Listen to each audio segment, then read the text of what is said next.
Bem-vindos ao Cético do Senso Comum. Hoje abordaremos a colonização de Marte, especificamente que tipo de sociedade os colonos podem estar vivendo e quais definitivamente não estarão. Na primeira parte, discutimos o processo seletivo da Marinha dos Estados Unidos da América para escolher tripulantes de submarinos. Depois comparamos isso com o plano de Musk de permitir que qualquer pessoa vá para Marte, mesmo que não possam pagar a passagem antes. Na segunda parte, exploraremos as possíveis estruturas sociais da nave espacial durante a viagem a Marte e da sociedade na colônia marciana, explicando por que essas sociedades extraterrestres podem ser diferentes do que você imagina. Algumas partes deste episódio serão bem diretas e preto no branco, como é a natureza extrema do espaço. Algumas pessoas não irão apreciar as escolhas binárias feitas aqui. Vidas estarão em jogo a cada decisão, e quando o equilíbrio pode pender para o caos em 3 refeições, como Lennon afirmou, não haverá espaço para o cinza.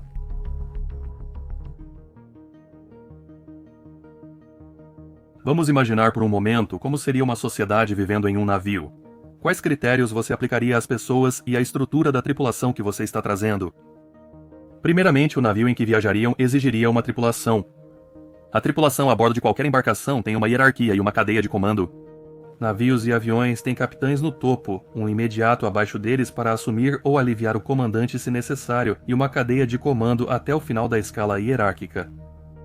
Para uma nave interplanetária, seria necessário que tudo estivesse em perfeito funcionamento e, caso houvesse problemas, eles pudessem ser consertados rapidamente. Isso exigirá uma tripulação que obedeça às ordens de seus superiores sem questionar, e isso significa que essa sociedade não será uma democracia. Musk disse repetidamente que suas naves estelares, a variação de 9 metros para aqueles que precisam de esclarecimento, e isso vem diretamente da página 5 do manual do usuário que pode ser baixado do SpaceX.com, levarão 100 pessoas por viagem para Marte. Sabemos que a Starship é inadequada para transportar tantas pessoas, mas para este exercício vamos fingir que pode. Como seria a divisão dessas 100 pessoas? Se compararmos esta nave espacial a um navio da Marinha, ela teria um capitão ou oficial comandante responsável por todas as pessoas a bordo. O segundo em comando é comumente chamado de oficial executivo ou imediato. Os chefes de departamento supervisionariam seus departamentos e reportariam ao imediato chefe de companhia, engenheiro-chefe, chefe de segurança e chefe médico, com uma lista de pessoal classificado atribuído a eles. Em navios de cruzeiro, que imitariam de perto um paradigma de transporte colonial pago para jogar, o comandante é o capitão ou mestre, o imediato é chamado de capitão do staff, e os 3 principais departamentos a bordo são o departamento de engenharia, chefiado pelo engenheiro-chefe, o departamento de convés, supervisionado pelo primeiro oficial do navio, e o departamento de hotel, administrado pelo diretor do hotel. O departamento médico é liderado por um médico sênior, seguido de um médico júnior e enfermeiros. Os chefes de departamento possuem substitutos que podem assumir o cargo imediatamente, se necessário. Então são quase 2 dúzias de pessoas ali. Capitão seu substituto, doutor seu substituto, seu enfermeiro, engenheiro-chefe, aprendiz, oficial de convés e substituto, diretor do hotel e alternativo. Se um oficial sênior fica incapacitado, uma clara cadeia de comando promove pessoas qualificadas para substituí-lo. E ainda não mencionamos cozinheiros, arrumadeiras, mecânicos, encanadores, eletricistas, etc., que fariam as demais funções para manter uma nave de transporte de pessoal operacional. Com tantas pessoas necessárias para manter a nave operacional e fornecer os serviços, o número de passageiros transportados por viagem é significativamente reduzido. Pois se uma nave de transporte não estiver em boas condições, o caos pode se instalar rapidamente. Voltemos alguns anos para examinar como as coisas podem ir de fantásticas a desastrosas rapidamente na indústria de cruzeiros. Em 2013, o navio Carnival Triumph sofreu um incêndio na sala de máquinas, deixando-o sem energia à deriva na costa do Alabama. Como resultado, o sistema de vaso sanitário a vácuo do navio falhou, fazendo com que esgoto voltasse por todo o navio. Os 3.100 convidados entraram em pânico, exigindo reembolsos e sobrecarregando os 1.100 funcionários e tripulação, enquanto a empresa do navio tentava controlar a situação da melhor maneira possível. Em menos de um dia, as pessoas ficaram furiosas e histéricas e o suplício durou 4 dias. Quem já trabalhou com atendimento ao cliente, hospitalidade ou viagens sabe que isso é verdade. Pessoas que pagam uma tarifa esperam ser atendidas de maneira impecável. Eles esperarão que as refeições sejam preparadas, os quartos limpos e o entretenimento providenciado para eles, e cada um acreditará ser a pessoa mais importante a bordo. Eles são o cliente, e o cliente acredita que está sempre certo. Quanto mais se paga, melhor tratamento se espera, outra razão pela qual vender ingressos é uma má ideia. Isso criaria uma sociedade estratificada a bordo do navio. Seu bilhete é de terceira classe, e sua presença aqui não é mais adequada. Contudo, pessoas pagas para participar de tal excursão, viajando longas distâncias para estabelecer postos avançados, seguirão ordens, contribuirão nas operações e reparos do navio, prepararão suas refeições, cuidarão de suas roupas de cama e fornecerão seu próprio entretenimento, como ocorre na Estação Espacial Internacional. Então, os planejadores terão que fazer uma escolha. Você vende ingressos para passageiros que esperam que tudo seja feito por eles e reclamam a cada chance que têm, ou monta uma equipe que conhece seus trabalhos tão bem quanto quando se esforçar para fazer o trabalho, ou se manter distante para que a equipe adequada possa cuidar disso. Você poderia pegar uma equipe de submarino hoje, selá-los em uma nave estelar e todos rapidamente saberiam seus papéis com pouco treinamento extra. Portanto, é mais provável que as naves estelares coloniais sejam administradas como submarinos do que cruzeiros de lazer. A primeira etapa da seleção para candidatos a ir a Marte deve ser um teste similar ao aplicado no recrutamento de tripulantes de submarinos, como visto na primeira parte desta série. Na verdade, o teste deveria ser mais rigoroso e seletivo para reduzir o número de pessoas que possam ser esquecidas. Para ser honesto, muitas pessoas provavelmente não ficarão satisfeitas com a forma como o processo se desenrolará. Em um sistema humano fechado e cheio de estresse, você vai querer remover o máximo possível de fontes de conflito, ao mesmo tempo em que tenta obter diversidade e uma ampla variedade de habilidades, cada uma das quais precisaria ser coberta por mais de uma pessoa. É justo dizer que a religião tem sido uma das maiores espadas de dois gumes da humanidade. O senso de estrutura, comunidade, fé e fundamento das pessoas tem sido minado por muitas ideologias do mundo através da imposição de suas crenças. É plausível que sistemas de crenças distintos com objetivos semelhantes possam gerar conflitos desnecessários. Mas se você acha que eles poderiam apenas encher o navio com centenas de ateus e resolver, pense novamente. Em algum momento desta jornada, quando as pessoas estiverem apreensivas, elas estarão rezando por ajuda. É uma boa ideia saber antecipadamente a quem eles vão rezar e se isso causará algum conflito. Apenas para deixar absolutamente claro, o problema a bordo não se originaria da fé de uma pessoa especificamente. Os problemas surgiriam da intolerância de outros em relação a essa fé, e se alguém está pensando em adicionar algum comentário que desrespeite qualquer fé em particular aqui, você estará provando nosso ponto.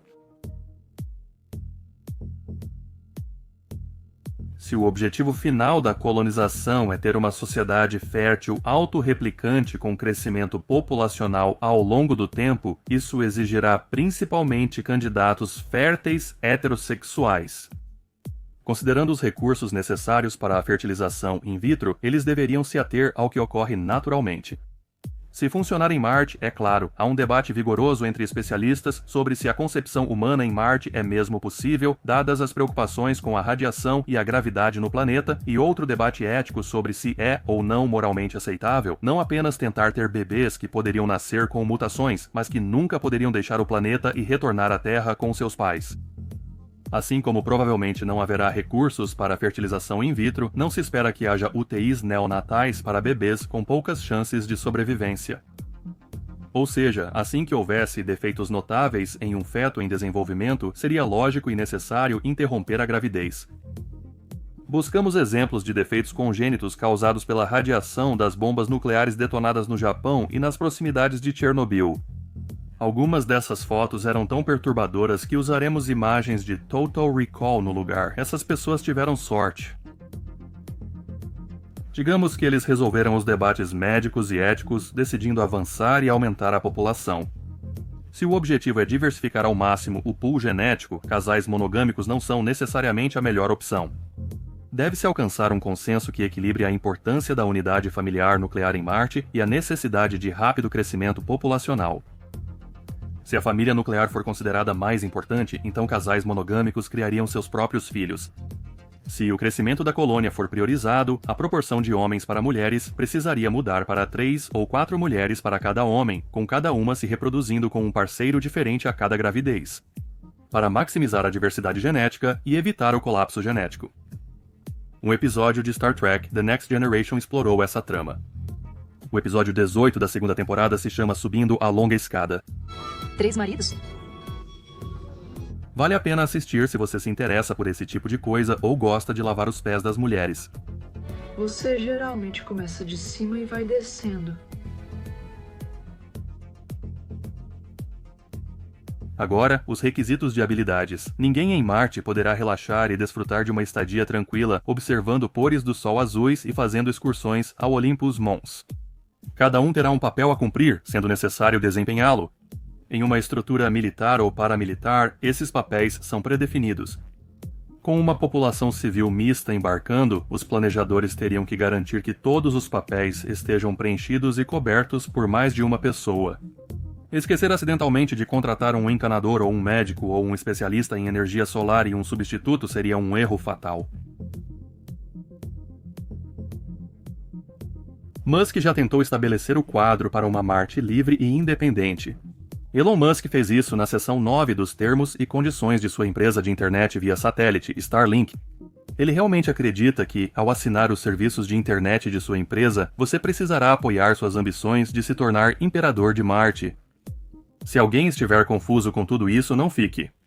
Musk não tem o direito de fingir ter alguma palavra no assunto, nem de se autodenominar imperador de Marte, como afirma em seu perfil no Twitter. É só mais um exemplo da sua enorme megalomania. Segundo a seção 9 do Acordo Starlink, para serviços prestados em Marte ou em trânsito para Marte via Starship ou outras naves de colonização, as partes reconhecem Marte como um planeta livre, sem autoridade ou soberania de governos terrestres sobre as atividades marcianas. Assim, as disputas serão solucionadas por princípios autônomos definidos de boa-fé na colonização de Marte. Isso é verdadeiramente hilário por uma série de razões. Em 1967, as nações espaciais entraram no Tratado do Espaço Exterior, que agora tem 110 partes do Estado e 89 países signatários não ratificados concordando com várias condições sobre atividades fora do mundo.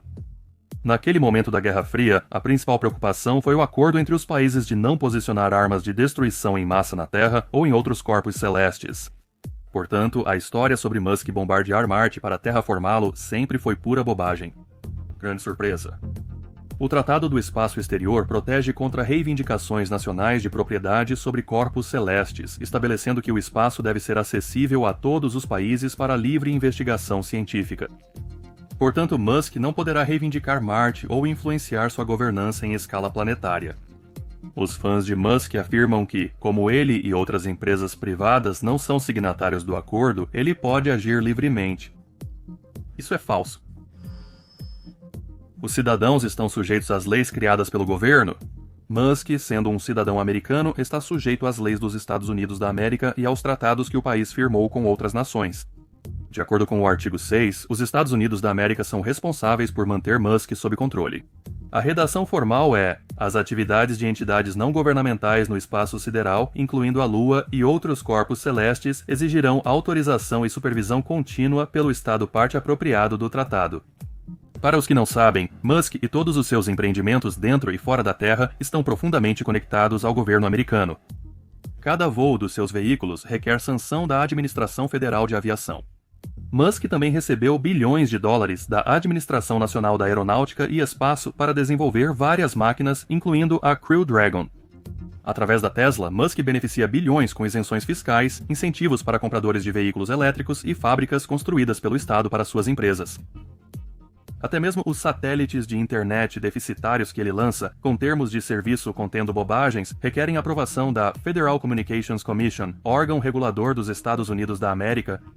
Sem essas licenças, a Starlink está morta, assim como 3% dos satélites Starlink que Musk já lançou em órbita. De fato, 30% das 95 unidades originais viraram lixo espacial, poluindo nosso céu noturno. Então a pergunta que temos que fazer é esta: por que o governo federal está financiando a SpaceX através da Administração Nacional da Aeronáutica e Espaço e permitindo seus lançamentos através da FAA, quando Musk já declarou por escrito suas intenções de ignorar as leis nacionais e tratados internacionais ao tentar se instalar como imperador de Marte e declarar a independência marciana? Esta não é uma pergunta trivial, e já sabemos que Musk não tem nenhum respeito pelas leis que se aplicam a ele. Suas disputas anteriores com a Califórnia, a Securities and Exchange Commission e a FAA evidenciam seu narcisismo nessas questões. No típico confronto de Musk, ele agiu sem pensar bem. Ele instiga seus fiéis Muskrats, agindo como se estivesse acima de qualquer governo, os mesmos dos quais depende para subsídios, permissões e licenças. Pelo visto, suas recentes negociações com os chineses não lhe trouxeram nenhuma sabedoria extra. E seus seguidores encontram coragem em sua falsa bravata sem reconhecer o quão insanas soam suas afirmações. No entanto, há soluções simples para uma possível revolta entre os colonos marcianos. Você corta a linha de reabastecimento da Terra e deixa o tempo agir. Se precisar manipular isso para a mídia, diga que a nave de suprimentos se perdeu no espaço. Após 26 meses, a Administração Nacional da Aeronáutica e Espaço pode enviar outra nave a Marte com uma nova tripulação que ignora os corpos deixados na superfície, seguindo em frente como se nada tivesse ocorrido. Se você realmente quer cortar o mal pela raiz agora e evitar esses cenários, pare de financiar a Starship e de licenciar seus lançamentos. Cancele os contratos lunar e de reabastecimento da SpaceX e apreenda a tecnologia desenvolvida com dinheiro do contribuinte americano. Se Musk planeja fazer esse tipo de manobra no futuro, independentemente de ele conseguir ou não chegar a Marte, tire-o do negócio agora mesmo. Muitos pensam que Musk está financiando a SpaceX com sua enorme riqueza, sem perceber que cada parafuso e porca foi financiado por captação de capital privado ou pelo contribuinte americano através da Administração Nacional da Aeronáutica e Espaço. O dinheiro que Musk investiu na startup foi perdido há muito tempo. Se o dinheiro do governo acabar, a SpaceX e as ideias divulgadas por Musk morrem. A Tesla também não ficaria muito atrás se o dinheiro do governo, incentivos e créditos regulatórios desaparecessem. Isso nos lembra de uma questão que deve ser levantada sobre a Tesla. Como é que uma empresa que recebeu uma enorme assistência financeira para se estabelecer, com isenções fiscais de bilhões de dólares em Nevada e uma instalação construída sob encomenda de $1 bilhão em Buffalo, que desfruta de incentivos para compradores através do governo federal, é permitida vender créditos regulatórios verdes para lucro? Chegamos ao debate sobre que tipo de lei esperaríamos seguir no espaço sideral. A Faculdade de Direito de Duke oferece um curso de 1 ano debatendo especificamente a lei marciana. Não surpreende que uma faculdade de direito queira exportar sua marca particular de jurisprudência por todo o cosmos, já que a lei beneficia principalmente os advogados. Somos da opinião de que Shakespeare tinha a ideia certa e uma sociedade litigiosa adversarial é a última coisa que precisa sair do planeta Terra. Não haverá tempo, mão de obra ou recursos para julgamentos prolongados. Em uma colônia fora do mundo focada na sobrevivência em vez de punir. E como se vê, já existe um código legal e uma estrutura destinados a determinações rápidas. O Código Uniforme de Justiça Militar da Terra permite que chefes de departamento apliquem disciplina para infrações menores. O capitão ou oficial comandante lidera um tribunal para ofensas graves. Mas digamos que alguém seja considerado culpado de crimes extremos como estupro ou assassinato. E então, considere um assassino sendo julgado. Em um sistema tão fechado onde todos teriam uma tarefa designada para o bem coletivo, a pessoa que é morta deixa um posto vago, onde essas funções não são mais realizadas, e a pessoa que é presa pelo crime deixa outro posto desatendido. Isso geraria tensão nos colonos restantes, que agora teriam que trabalhar ainda mais para se manterem vivos, cobrir os postos vagos e prover alojamento e comida para um prisioneiro que não contribui mais para a comunidade. Há uma solução muito simples para metade dessa equação. Remova a parte condenada da população. Aplique a punição corporal para que o novo coletivo de 98 tenha uma melhor chance de sobrevivência. Isso se enquadraria no atual Código Uniforme de Justiça Militar sob o artigo 118. Agora na Terra, não houve nenhuma execução militar desde 1961. Contudo, a pena capital para homicídio qualificado ou em certas circunstâncias permanece vigente. Quando as outras 98 vidas estão em risco, espera-se que as regras que pretendem usar sejam rigorosamente seguidas. Crimes menores como negligência de dever ou roubo, ou vários outros delitos, certamente seriam tratados com detalhes de punição, e sempre haverá fossas para escavar quando as pessoas saírem da linha. No Uniform Code of Military Justice, isso se enquadra no artigo 15. Contudo, como em submarinos, em um sistema tão fechado, a lei e a ordem seriam mantidas principalmente por meio da pressão dos pares e do respeito mútuo. A Marinha possui um código de ética formal. Na prática, os perturbadores provavelmente teriam uma vida bastante miserável rapidamente. Estamos há 20 minutos nessa discussão e não cobrimos nem metade do planejado, incluindo a estrutura econômica da colônia marciana. Então, vamos estender isso para a parte 3. E quando estiver pronto para ir, você poderá clicar bem aqui para vê-lo.